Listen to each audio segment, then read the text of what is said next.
Hey everyone, welcome back to the channel. So here I'm back with the new vlog. First of all, my name is Sohana and I am a CBSE 10th grader. So in this video, I'm just that how am I going to prepare for my biology pre-board exam. So without any further ado, let's get into the video. So guys, bio के exam के लिए हमारे पास में 2 छुट्टी थी, ठीक है। और उन दोनों छुट्टियों में ना मैंने बहुत ही ज़्यादा प्रोडक्टिव होकर के पढ़ाई करी है, लिटरली बहुत ज़्यादा। एंड ये जो मैं वॉइस ओवर अब कर रही हूँ ना, ये मैं आज रात में कर रही हूँ एंड कल मॉर्निंग में मेरा एग्ज़ाम है। एंड पढ़ाई वगैरह सब कंप्लीट करके अब मैं यहाँ वॉइस ओवर करने बैठी हूँ, क्योंकि देखो गैप पड़ गया था बहुत ज़्यादा, 2-3 दिनों का आई गेस। तो फिर दैट्स वाई एक सिमेट्री में चल रहा था, अब गैप पड़ गया, तो I am really very sorry for that.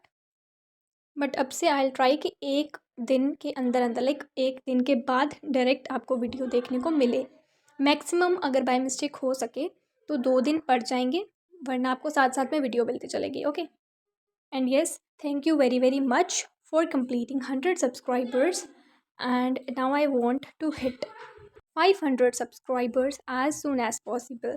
मतलब जन के ख़त्म होते तक तो 500 I want to complete, so please help me to reach there.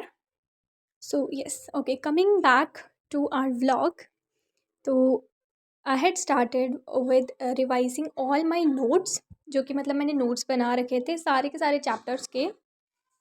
Firstly मैंने सारे के सारे नोट्स पे से गो थ्रू कर लिया, सो दैट एक क्विक रिवीजन हो जाए कि मैंने अभी तक जितना भी कुछ पढ़ा हुआ है उसको एक रीकैप देने के लिए मैंने फटाफट से अपने नोट्स रिवाइज़ करे।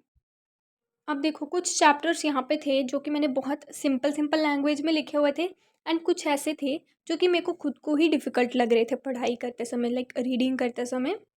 सो दैट्स वाई उनको मैंने फिर अब मैं आपको आगे दिखाती हूँ कि उनको मैंने किस तरीके से कवर अप करा, ठीक है।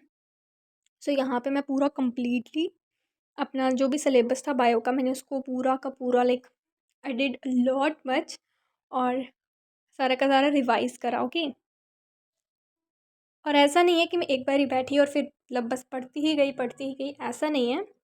मैं बीच बीच में ब्रेक्स भी ले रही थी। मैं क्या करती हूँ, 45 मिनट्स का एक ना अलार्म सेट करके बैठती हूँ, ठीक है। अलार्म सेट करके बैठने पे क्या होता है ना, 45 मिनट्स का अलार्म सेट करने से क्या होता है ना कि एक कंसंट्रेशन बिल्डअप हो जाता है कि बस 45 मिनट से तो बैठना है। तो इस थॉट के साथ हमें पढ़ाई करना हम शुरू करते हैं, मतलब मैं शुरू करती हूँ। एंड उसके साथ साथ 45 मिनट्स जैसे अलार्म बजते हैं ना, मैं फटाफट उठ जाती हूँ एंड आफ्टर दैट थोड़ा 15-20 मिनट का ब्रेक लेके अगेन 45 मिनट के लिए बैठती हूँ पढ़ाई करने। तो कुछ इस तरीके से मैं पढ़ती हूँ। ऐसा नहीं है कि बस एक बारी बैठी एंड बैठी ही गई फिर पढ़ती रही, इट्स नॉट लाइक दैट। क्योंकि देखो, जब अब आप बहुत ज़्यादा पढ़ रहे हो, ठीक है, इट्स ओके, बट अगर आप उस चीज़ को रिटेन नहीं कर पा रहे हो then there is no fun for studying for 10 hours. इसलिए मेरे अकॉर्डिंग ब्रेक ले लेके पढ़ना काफ़ी सही रहता है ना। और हाँ, साथ ही मैं बताते चलूँ कि जो भी मतलब मैंने फर्स्ट ऑफ ऑल अपने सारे के सारे कॉन्सेप्ट्स रिवाइज़ करे थे ना, सारे के सारे चैप्टर्स, उनमें मैंने हर एक सिंगल डेफिनेशन नहीं रिवाइज़ करी थी। सिर्फ जो चीज़ मैंने रिवाइज़ करी थी that was the most important questions जो बन सकते थे, ठीक है। जो मोस्ट इम्पॉर्टेंट कॉन्सेप्ट्स या टॉपिक्स थे ना उस पर्टिकुलर एक चैप्टर के, उनको मैंने रिवाइज़ करा।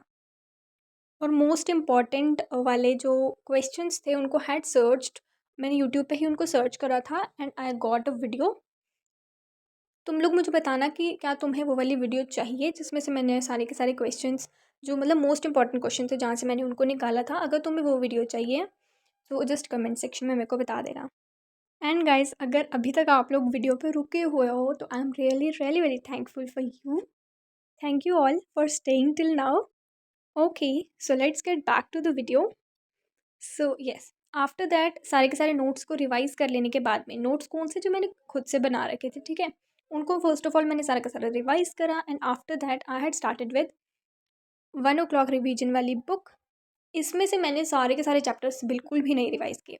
मैंने कुछ 1-2 चैप्टर्स छोड़ दिए थे जो कि मेरे अकॉर्डिंग मतलब नोट्स में मैंने उनको थोड़ा डिफ़िकल्ट लैंग्वेज में लिख दिया था या समथिंग, मतलब मेरे को समझ नहीं आ रहे थे जो जब मैं उनको पढ़ रही थी। सो उनको स्पेशली मैंने इस पर्टिकुलर बुक से मैंने उन सबको रिवाइज़ कर लिया, मतलब बहुत ज़्यादा नहीं थे, 2-3 ही चैप्टर थे। सो आई रिवाइज़ देम फ्रॉम हियर, क्योंकि देखो इसमें बहुत शॉर्ट में पहली बात चीज़ें दी हुई हैं एंड इतनी सिंपली समझ आ जाती है ना। सो दैट्स वाई मैंने इसको प्रेफर करा for revision of those chapters. अक्सर बायो में मेरे साथ क्या होता है ना कि जब मतलब मेरे को क्वेश्चन का आंसर पता होता है, बट मैं कंफ्यूज हो जाती हूँ कि क्या यही आंसर है या नहीं। सो आप लोग भी बताना मेरे को कि आपको इस तरीके से कंफ्यूजन किस किस सब्जेक्ट में होती है। भाई मेरे को तो बहुत ज़्यादा होती है बायो में। और सबसे ज़्यादा वाले मार्क्स जो है ना वो पता है किस में डिडक्ट होते हैं, एमसीक्यूज़ में। तो ये दोनों मेरे वीक पॉइंट्स हैं and I need to work upon them. उसी चीज़ को दिमाग में रखते हुए मैं पढ़ाई कर रही थी आज। बोलते हैं ना कि गलतियों से सीखना चाहिए, तो मैं भी ना उसी चीज़ को इम्प्लीमेंट करने वाली हूँ। लाइक जैसे ही मेरे ये तीनों के तीनों साइंस के एग्ज़ाम ओवर हो जाते हैं ना, मैं ना एक 5 to 10 रुपीज़ वाली एक नोटबुक लूँगी एंड उसमें मैं अपने सारे के सारे वीक कॉन्सेप्ट्स लिख लूँगी, पूरे के पूरे साइंस के, लाइक सब्जेक्ट वाइज, जैसे केमिस्ट्री, बायो और फिज़िक्स, इस तरीके से लिख लूँगी। और फिर उसके बाद जब भी लाइक मेरे को नेक्स्ट टाइम प्रिपेयर करना होगा तो मैं उन्हीं वीक पॉइंट्स को ही, वीक कॉन्सेप्ट्स को ही पहले प्रायोरिटाइज़ करूँगी। तो yes, this was what I needed to share. Revision पूरी ख़त्म कर लेने के बाद हर एक पर्टिकुलर चैप्टर की, उसके बाद मैंने स्टार्ट कर लिए पेपर को सॉल्व करना। अब ये पेपर कौन से हैं भाई वो बता देती हूँ। तो मेरे स्कूल में लाइक